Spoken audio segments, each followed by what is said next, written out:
Ketika seorang panutan yang diandalkan di kandang banteng meninggalkan PDIP, terlihat sekali bahwa para elitnya panik,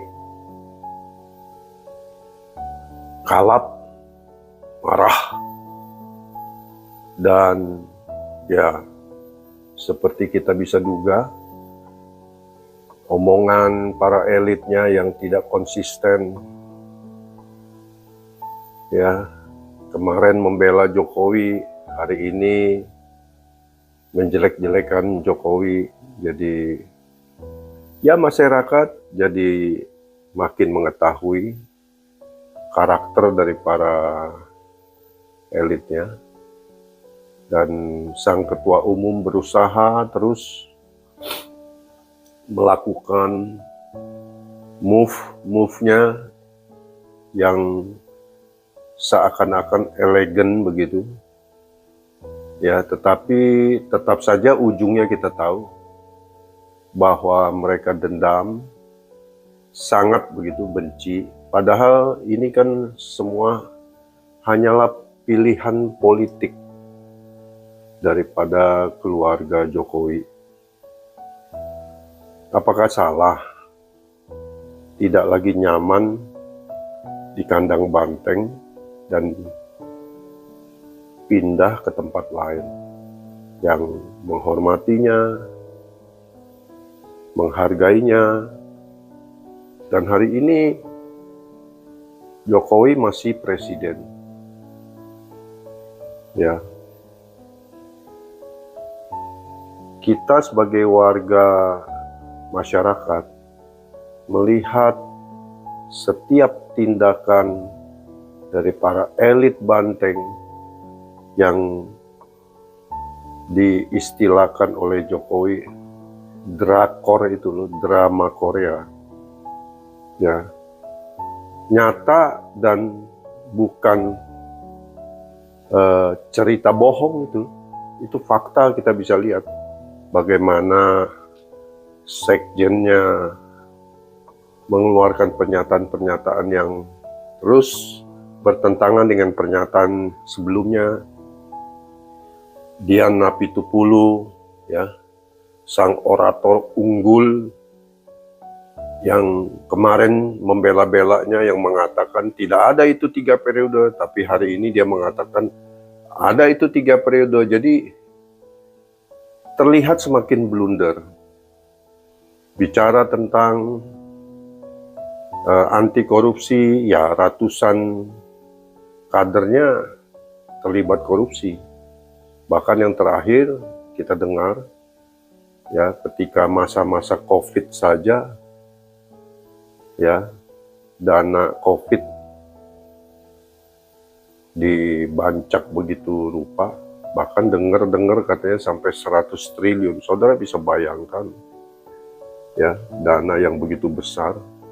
Jadi kita melihat, saudara, waktunya lah melihat sebuah figur Jokowi, sang panutan yang telah meninggalkan partainya dan sekarang sedang melakukan suksesi melalui Prabowo dan Gibran.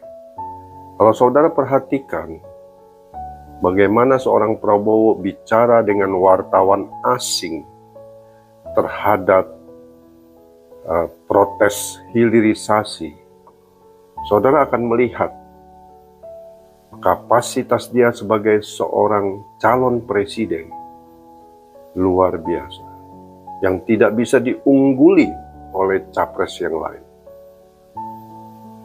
Sang panutan Jokowi sudah menyatakan dengan tegas, dia membutuhkan pemimpin yang berani,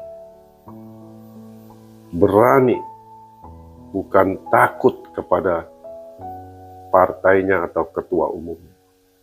Dan pilihan itu jelas, adalah Prabowo Gibran. Saya tidak mengatakan Ganjar jelek, atau Mahfud tidak mampu. Tetapi kita melihat di sini, kalau kepada Jokowi yang begitu tegas, begitu lugas, sudah menyatakan di awal kepemimpinannya sebagai presiden, saya menghormati Ibu Mega, tapi saya bukan boneka Ibu Mega. Apakah seorang Ganjar Capres berani mengatakan seperti itu? Pasti tidak berani. Ya, jabatannya hanya petugas partai. Begitu juga Mahfud, sang pendekar. Mereka pasangan yang serasi dan harmonis. Ya, bagus. Oleh sebab itu di awalnya saya memilih mereka, Ganjar Mahfud. Tapi kemudian akhir-akhir ini saya melihat, ya, Ganjar yang sebenarnya, wujud yang sebenarnya.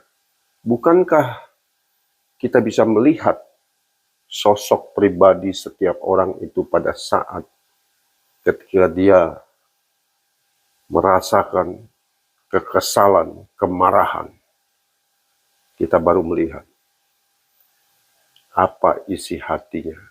Apa yang keluar dari mulut itu meluap dari hatinya.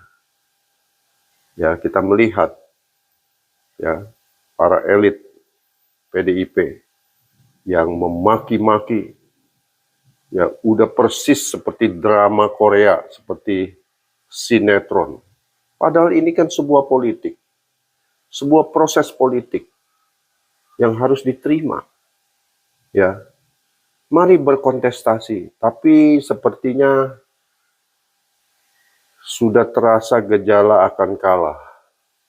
Jadi udah ketakutan tentang intervensi pemerintah, netralitas, ya keterlibatan TNI, Polri yang sudah dijamin soal netralitas.